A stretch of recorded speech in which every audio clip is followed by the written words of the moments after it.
സമരങ്ങളെയും പിന്നിലാക്കിക്കൊണ്ടുള്ള ഉഗ്ര പോരാട്ടം. ഇതുവരെ നാം സൗമ്യമായ രീതിയിലാണ് സമരം ചെയ്തത്.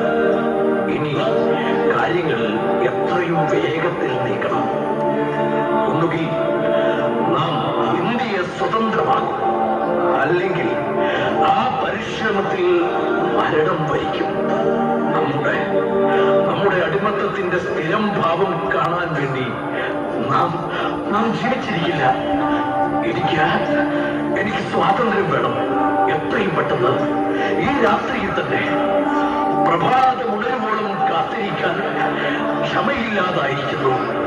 അതിനായി ഗർജിക്കുക. ഇന്ത്യ വിടുക, ക്വിറ്റ് ഇന്ത്യ. എന്റെ സഹോദരങ്ങളെ, കർമ്മപഥത്തിലിറങ്ങുക, പ്രവർത്തിക്കുക.